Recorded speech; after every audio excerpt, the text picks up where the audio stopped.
दोस्तों, अगर आपको भी इंडिया और न्यूजीलैंड के बीच खेला गया वुमेन वर्ल्ड कप का पहला और सबसे रोमांचक मैच पसंद आया हो तो हमारी इस वीडियो को दिल से एक लाइक जरूर कीजिएगा। दोस्तों, टी20 वर्ल्ड कप की पहली चुनौती में भारतीय महिला टीम के सामने आई न्यूजीलैंड। तब गेंद और बल्ले के बीच हुआ अंतिम गेंद तक ऐसा घमासान देखने वालों की दिलों की धड़कनें भी आसमान छू रही थी। तो आखिर जब न्यूजीलैंड के 160 रनों के जवाब में केवल 42 रन पर ही गिर गए थे भारत के 3 विकेट, तब कैसे जैमिमा के साथ मिलकर भारतीय बल्लेबाजों ने उड़ा दी न्यूजीलैंड की धज्जियां। अंतिम ओवर में कैसे पलट गया मैच का पूरा रुख, किसने मारी आखिरी गेंद पर बाजी। दिल दहला देने वाले इस रोमांचक महामुकाबले की पूरी हाईलाइट तो हम आपको दिखाएंगे, लेकिन उससे पहले यदि आप भी चाहते हैं टीम इंडिया इस बार टी20 वर्ल्ड कप की चैंपियन बने तो हमारी इस वीडियो को दिल से एक लाइक और चैनल को सब्सक्राइब करना बिल्कुल न भूलें। दोस्तों, आखिरकार वो दिन आ गया जब वुमेन टी20 विश्व कप में अपना पहला मुकाबला खेलने के लिए भारतीय महिला team Dubai international cricket stadium में न्यूजीलैंड के सामने मैदान पर उतरी। इस मुकाबले में न्यूजीलैंड की टीम ने टॉस जीतकर पहले बल्लेबाजी करने का फैसला किया और भारतीय टीम को गेंदबाजी करने के लिए आमंत्रित किया। न्यूजीलैंड की तरफ से ओपनिंग की शुरुआत करने मैदान पर जॉर्जिया प्लिमर के साथ सूजी बैट्स आई। वहीं भारत की तरफ से पहला ओवर लेकर आई पूजा वस्त्रकर, लेकिन पहली गेंद पर बैट्स ने शानदार चौका लगाकर टीम का खाता खोला। इसके बाद तो उन्होंने टीम इंडिया पर काउंटर अटैक कर दिया था। तीसरी गेंद को भी चौके में तब्दील कर दिया और अपनी टीम के स्कोर को तेजी के साथ आगे बढ़ाया। पहले ओवर में न्यूजीलैंड की महिला खिलाड़ियों ने 9 रन बटोर लिए। भारत की तरफ से दूसरा ओवर लेकर आई रेणुका ठाकुर बेहतरीन गेंदबाजी कर रही थी। न्यूजीलैंड महिला खिलाड़ियों को बाउंड्री लगाना बहुत मुश्किल हो रहा था। 2 ओवर में न्यूजीलैंड का स्कोर 13 रनों तक बन गया। टीम इंडिया को जल्द से जल्द विकेट चाहिए थे, तभी न्यूजीलैंड को रोका जा सकता था। भारत की तरफ से तीसरा ओवर लेकर आई दीप्ति शर्मा, लेकिन इनका स्वागत प्लिमर ने शानदार चौके के साथ किया और टीम के स्कोर को तेजी से आगे बढ़ाया। न्यूजीलैंड का स्कोर तेजी से आगे बढ़ रहा था। दोनों खिलाड़ी मैदान पर सेट हो चुके थे। भारतीय कप्तान हरमनप्रीत कौर को लगातार विकेट की तलाश थी, लेकिन प्लिमर ने दीप्ति शर्मा के ओवर की अंतिम गेंद पर शानदार छक्का जड़कर अपनी टीम को 3 ओवर में 29 रनों तक पहुंचा दिया। भारतीय गेंदबाजों की इतनी बेदर्दी से पिटाई हुई तो पहले कभी नहीं देखी गई थी। भारत की तरफ से चौथा ओवर लेकर आई एक बार फिर रेणुका ठाकुर, लेकिन इनका भी स्वागत प्लिमर ने शानदार चौका लगाकर किया और न्यूजीलैंड का स्कोर तेजी से आगे बढ़ रहा था। उन्हें देखकर तो ऐसा लग रहा था कि आज उनके सिर पर खून सवार है। टीम इंडिया का हर एक प्लान पूरी तरह से फ्लॉप साबित हुआ था। 4 ओवर में 35 रन तक न्यूजीलैंड का स्कोर पहुंच चुका था। भारतीय टीम को विकेट निकालना बेहद जरूरी हो चुका था, लेकिन दोनों खिलाड़ी अपनी टीम के लिए तेजी से रन बटोर रही थी। भारतीय गेंदबाजों की कुटाई कर रही थी और अपनी टीम के स्कोर को पावर प्ले के 6 ओवर में 55 रनों तक इन दोनों बल्लेबाजों ने मिलकर पहुंचा दिया। साथ ही साथ एक दमदार ओपनिंग पार्टनरशिप को भी अंजाम दिया था, जो टीम इंडिया के जबड़े से मैच छीनने वाली थी। भारतीय क्रिकेट टीम पूरी तरह से बैकफुट में जा चुकी थी।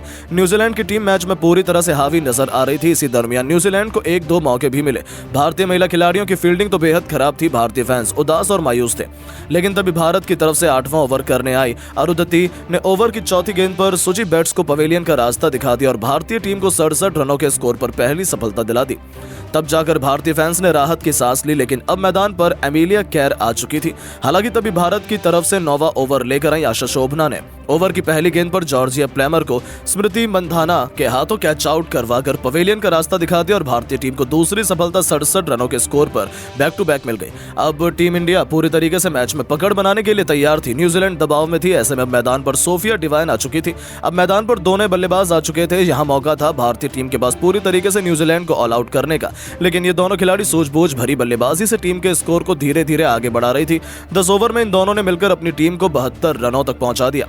एमिलिया कैर और सोफिया डिवाइन मैदान पर अपनी टीम के लिए तेजी से रन बना रही थी। विकेट की तलाश में 12वां ओवर फेंकने के लिए हरमनप्रीत कौर ने गेंद श्रेयांका पाटिल को थमाई, लेकिन उसका भी कुछ खास फायदा नहीं हो पाया था।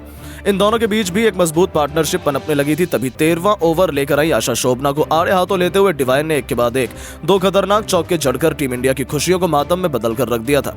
अचानक से भारतीय टीम पर पूरी तरीके से दबाव आ चुका था, क्योंकि जिस तरीके की बैटिंग हो रही थी ऐसा लग रहा था कि आसानी से किवी टीम 170 रन बना देगी और इतना बड़ा स्कोर टीम इंडिया के लिए हासिल कर पाना इतना आसान तो बिल्कुल भी नहीं रहेगा। 14 ओवर में न्यूजीलैंड ने 98 रन को 2 विकेट के नुकसान पर बना लिए थे, लेकिन तभी 15वां ओवर लेकर आए रेणुका सिंह ठाकुर ने एमिलिया कैर को पवेलियन भेजकर टीम इंडिया की राहत की सांस दिलाई, जहां एमिलिया केवल 13 रन बनाकर पवेलियन लौट गईं। हालांकि उनके आउट होते ही मैदान में आई सोफी डिवाइन ने लगातार 2 गेंद पर 2 चौकों से अपना खाता खोला और 15 ओवर में न्यूजीलैंड को 109 रनों तक पहुंचा दिया।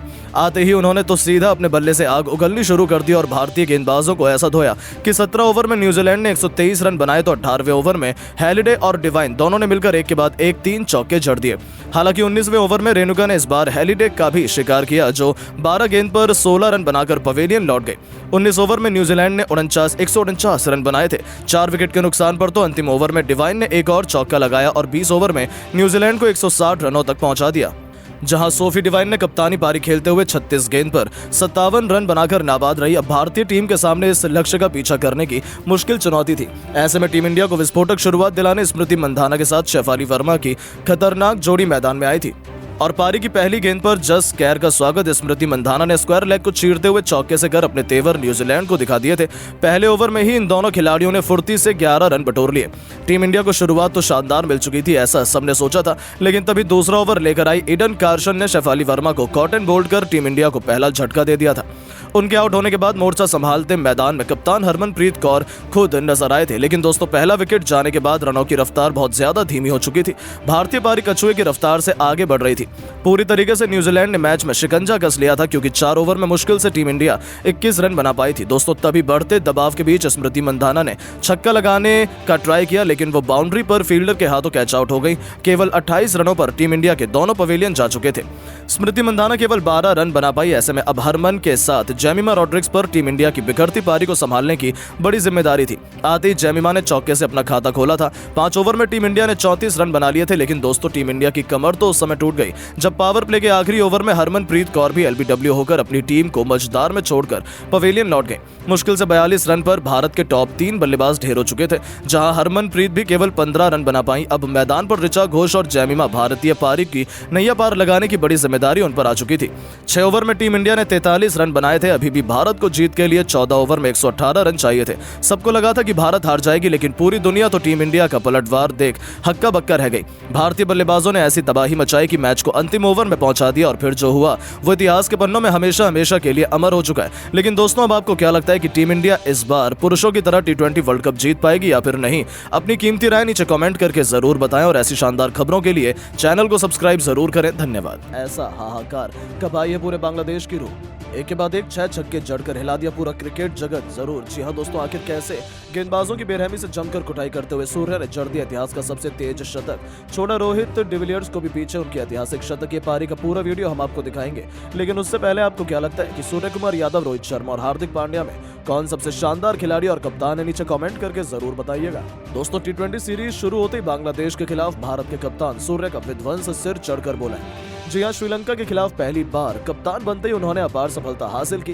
3-0 से श्रीलंका को क्लीन स्वीप किया। इसके बाद उनके सामने घमंडी बांग्लादेश की टीम की चुनौती थी, जिन्हें हराना इतना आसान भी नहीं था। लेकिन किसने सोचा था कि सूर्य बांग्लादेश के खिलाफ पहले T20 में ही ऐसा तूफान बन जाएंगे कि भारत को 3-0 से T20 सीरीज में रौंदने का सपना सजा चुकी बांग्लादेश को संभलने का मौका भी नहीं देंगे। जी हाँ दोस्तों, ग्वालियर के माधव राव सिंधिया क्रिकेट स्टेडियम में जब टीम इंडिया मुश्किल में नजर आ रही थी, बांग्लादेश के सामने हमने 50 रनों पर ही अपने 4 बल्लेबाज गंवा दिए थे। फिर मुश्किल की घड़ी में एक बार फिर चमका भारत का सूर्य और अपने तेज से उन्होंने पूरे क्रिकेट जगत की आंखें चौंधिया दी। जैसे सूर्य कुमार यादव का बल्लेबाजी करने का मौका मिला, इस खिलाड़ी ने पीछे मुड़कर नहीं देखा, बजाय इसके उन्हें दूसरी तरफ से किसी का साथ नहीं मिल पा रहा था। ये खिलाड़ी मैदान में अकेला हो गया था, लेकिन सूर्य तो अकेले दम पर इतिहास लिखने के इरादे से उतरे थे। आपको बता दें, पहली गेंद पर उन्होंने तस्कीन अहमद की बाउंसर पर मिड विकेट के ऊपर से तूफानी छक्का बटोरकर अपना खाता खोला था। लेकिन ये तो केवल तूफान के पहले की शांति थी।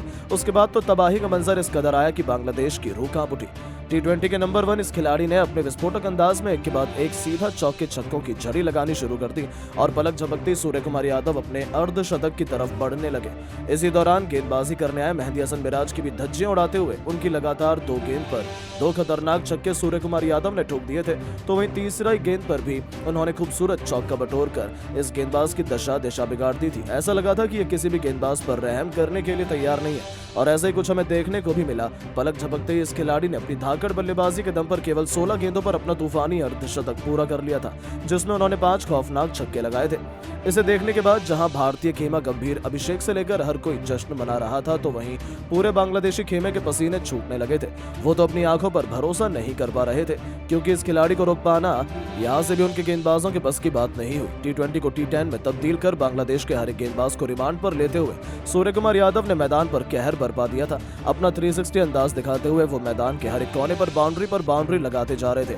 उन्होंने मुस्तफिजुर रहमान की 145 किलोमीटर की रफ्तार वाली घातक यॉर्कर पर अपने घुटने टेक कर विकेट के पीछे इतना खूबसूरत छक्का लगाया कि गेंदबाज की तो आंखें फटी की फटी रह गई थी। कोई भी उनके उस अद्भुत छक्के पर भरोसा नहीं कर पा रहा था। पूरे स्टेडियम खुशी से झूम रहा था क्योंकि सूर्य कुमार यादव केवल 29 गेंदों पर 98 के आंकड़े तक पहुंच चुके थे। अब उन्हें अपना शतक पूरा करने के लिए केवल एक बड़े हिट की दरकार थी। पूरे स्टेडियम अपने पैरों पर खड़ा हो गया था। सभी उनके शतक का बेसब्री से इंतजार कर रहे थे और इस खिलाड़ी ने भी अपने फैंस को निराश नहीं किया। गेंदबाज